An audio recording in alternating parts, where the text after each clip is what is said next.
Frozen. Inside a block of Mongolian sandstone is a single moment of combat. A velociraptor's curved claw driven into the neck of a protoceratops, while the protoceratops clamps its beak down around the velociraptor's arm. Both animals died in that exact position, locked together so precisely that the fossil has been studied for more than 50 years as one of the only pieces of direct physical evidence of dinosaur predation ever recovered anywhere on Earth. For decades, the accepted explanation for how they ended up perfectly preserved together was that they drowned. That explanation was wrong, and it took a much closer look at the rocks surrounding the bones, not the bones themselves, to prove it. The fossil was discovered in 1971 by a joint Polish-Mongolian paleontological expedition working the Gobi Desert, part of a longer series of expeditions between the two countries that ran from 1963 through 1971, searching the Geological and Nemegt formations for fossil material across multiple field seasons. The find came from a locality called Tugrik, within the Geological formation specifically, an area that had already produced significant dinosaur discoveries decades earlier during the American Museum of Natural History's own Central Asiatic expeditions in the 1920s. Excavators first noticed overlapping skull fragments from the Protoceratops exposed at the surface, and full excavation revealed something almost nobody expects to find in the fossil record: two animals locked together in the exact posture of a fight to the death, with no evidence either one had been scavenged or disturbed afterward. The velociraptor's sickle-shaped claw is planted directly in the Protoceratops's throat. The Protoceratops's beak is closed around the velociraptor's forearm. Paleontologists Zofia Kielan-Jaworowska and Rinchen Barsbold formally described the specimen the following year, in 1972, and the fossil quickly became known simply as the Fighting Dinosaurs. It remains, to this day, one of only a handful of fossils on Earth that captures actual predator-prey combat rather than isolated bones or bite marks. It is now recognized as a national treasure of Mongolia, held at the Central Museum of Mongolian Dinosaurs in Ulaanbaatar, and was loaned to the American Museum of Natural History in New York for public exhibition in 2001, one of the few times the physical specimen has ever left Mongolian soil. The original 1972 description proposed a straightforward explanation for how two actively fighting animals ended up buried together, still locked in position. The pair had drowned. It was a reasonable first guess given the evidence available at the time, and it fit a pattern paleontologists had already applied to other exceptionally preserved fossils discovered elsewhere in the world, where rapid immersion in water was frequently the default assumption whenever a specimen showed unusually lifelike posture. Sudden immersion in water can immobilize and bury animals quickly enough to preserve a death pose, and drowning scenarios have been proposed for other exceptional fossil finds around the world, particularly specimens showing unusually complete skeletons with minimal disturbance. For years, that explanation held, repeated in subsequent popular accounts of the fossil without serious challenge, since nothing about the skeletons themselves obviously contradicted it, and detailed sedimentological analysis of Gobi Desert rock formations was still a relatively young field in the 1970s compared to where it stands today. It did not survive closer scrutiny of the rock itself, which turned out to hold the real answer all along. The Geological formation, where the fighting dinosaurs were found, consists overwhelmingly of aeolian sandstone, rock formed from wind-blown desert sand, rather than sediment laid down by water. Geologists examining the deposit found none of the layering, grain sorting, or other physical signatures that water-driven burial reliably leaves behind in the rock record, signatures that are usually straightforward to identify once anyone actually looks for them. Wind-deposited sand grains tend to be well-rounded and uniformly sized from constant abrasion against one another during transport, and they typically form large, sweeping cross-bedded layers as dunes migrate over time, a pattern distinct from the finer, more sharply graded layering left behind when sediment settles out of moving or standing water. The Geological rock matched the dune pattern precisely.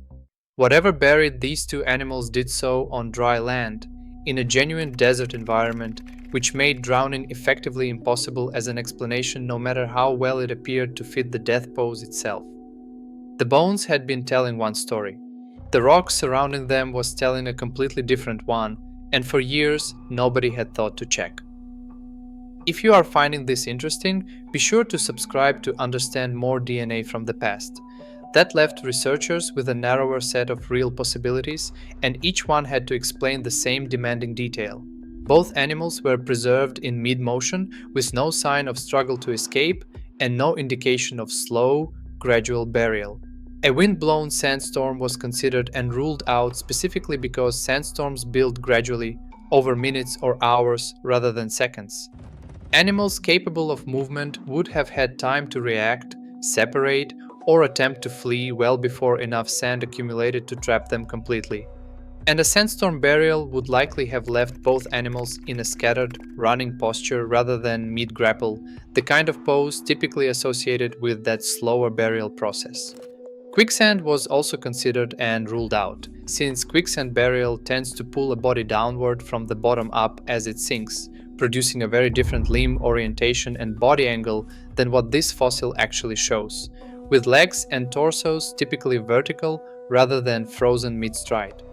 The explanation that survived scrutiny was a sudden dune collapse, most likely triggered by a flash flood destabilizing a large accumulated sand dune nearby, sending a wall of loose, wet sand down on top of the two animals almost instantaneously, burying them in place before either could break free or even significantly shift position. Only a burial event that fast could explain a fossil this precise, freezing two combatants exactly as they were the instant before impact. That correction also puts real animals back into a scene popular culture has badly distorted. The actual velociraptor preserved in this fossil measured nearly 7 feet long and stood about a foot and a half tall at the hip, closer in scale to a large turkey than the human-sized creatures shown in film, and was covered in feathers, a detail confirmed decades later by quill knob structures found on separate velociraptor forearm bones recovered from the same general region. Protoceratops, meanwhile, was a stocky, sheep-sized herbivore equipped with a solid bony frill and a powerful, sharply hooked beak, originally built for cropping tough desert vegetation, not for combat, though this fossil shows it clearly capable of using that beak defensively when cornered by a predator with no other options left. Neither animal in this fight was the exaggerated monster popular media has built around them. They were two mid-sized animals of roughly comparable danger to one another, which is precisely why the encounter escalated into a prolonged, mutual struggle, instead of ending in a single clean strike the way a genuine size mismatch would typically resolve within seconds. That correction matters beyond simply getting the geology right. The original drowning hypothesis implicitly treated the fight and the burial as two separate, loosely connected events, an animal drowning after a struggle rather than being buried in the middle of one, with an unspecified amount of time potentially separating the fight from the flood that finished it. The dune collapse explanation ties the fight and the burial together as effectively simultaneous, occurring within moments of each other rather than at some unknown remove, meaning the fossil is not just evidence that Velociraptor sometimes preyed on Protoceratops. It is a genuine freeze frame of an active kill attempt, interrupted mid-motion by a geological accident happening in real time, with both combatants still fully engaged at the moment everything went still. That distinction is the difference between inferring predatory behavior indirectly, the way most dinosaur diets are reconstructed from tooth marks, gut contents, or coprolites, and having direct physical proof of the exact instant an attack was underway, something the fossil record almost never provides for any extinct animal. Even with the burial mechanism resolved, one detail about the fossil remains genuinely unsettled among researchers. Some paleontologists examining the specimen have raised the possibility that the two animals may not have been buried in precisely the same instant, questioning whether the dramatic combat pose fully reflects a single simultaneous event, or whether some part of the scene shifted slightly during the burial process itself. This has not displaced the dune collapse explanation, which remains the dominant, well-supported interpretation for how the burial itself occurred. But it is a reminder that even a fossil this famous, examined for more than 50 years by multiple generations of paleontologists, still has open questions attached to it that nobody has fully closed out. The fossil's influence has also outlasted its own original controversy. In 2006, a Montana fossil hunter uncovered a different pairing entirely. A Tyrannosaurus rex and Triceratops preserved together in a similarly dramatic intertwined arrangement, later nicknamed the dueling dinosaurs and eventually acquired by a North Carolina museum after more than a decade in private hands. Paleontologists covering that newer discovery repeatedly invoked the 1971 Mongolian fossil as the direct historical precedent, the only prior example of two dinosaurs preserved together in a pose this suggestive of combat.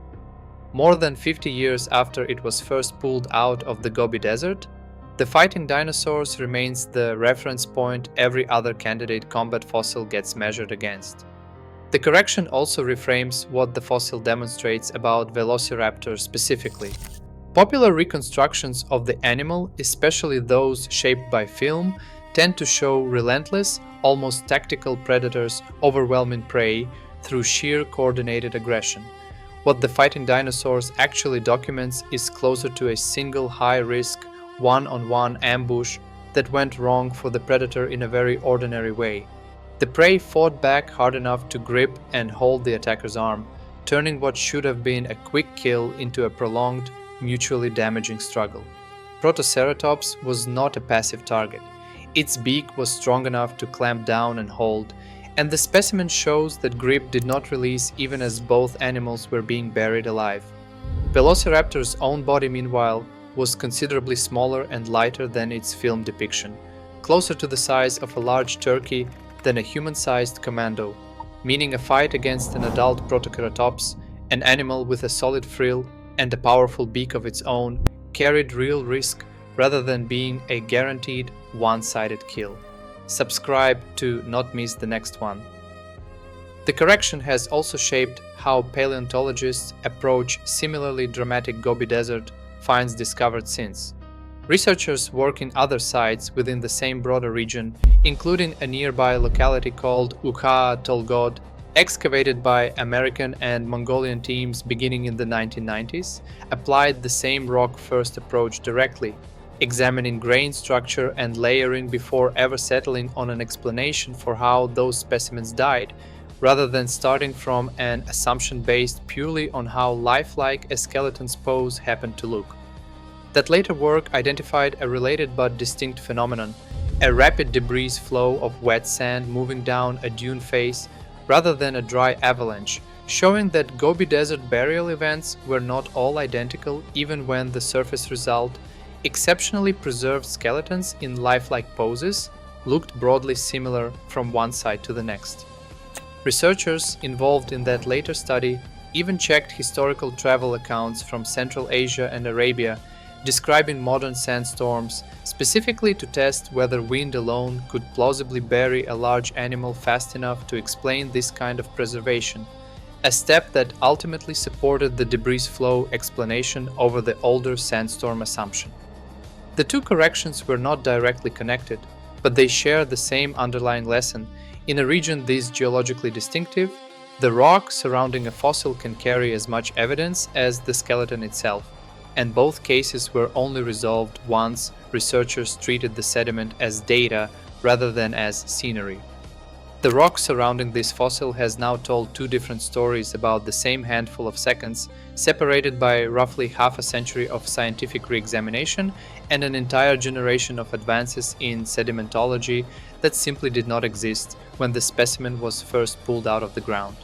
The first story described two animals that happened to drown together after fighting, an unlucky but relatively mundane sequence of events, the kind of explanation that required no further scrutiny once it sounded plausible enough to print. The second story, built entirely from geological evidence rather than a re-examination of the bones themselves, describes something considerably rarer, an attack interrupted mid-strike by a genuine natural disaster, both combatants entombed within moments of each other, preserved with a level of precision that almost never survives 74 million years, let alone reaches the surface intact enough for anyone to recognize what they were actually looking at. Neither correction required new bones. Both required someone willing to look past the skeletons themselves and ask what the surrounding rock had been quietly recording the entire time, a question the original 1972 team simply did not have the tools or the framework to ask yet. What remains true, more than half a century after the initial 1972 description, is that this is still one of the only fossils on the planet that documents an actual moment of dinosaur predation rather than its aftermath. Correcting how the two animals died did nothing to diminish that significance. If anything, it sharpened it considerably. A drowning scenario would have made this a story about two unlucky animals caught by rising water sometime after a fight had already run its course, with an unknown gap separating the struggle from its resolution. A dune collapse makes it a story about a kill attempt captured in progress, interrupted at the exact moment it was happening by an event violent enough to bury both participants before either one could move again or the fight could reach any kind of natural conclusion. The fighting dinosaurs did not become less remarkable once scientists figured out how they actually died. They became the only fossil of their kind whose ending can be reconstructed almost to the second, a specimen that spent its first 2 decades in the scientific literature explained by the wrong disaster entirely, and has spent every year since being understood a little more precisely than the year before, one geological detail at a time, with no guarantee the current explanation represents the final word either.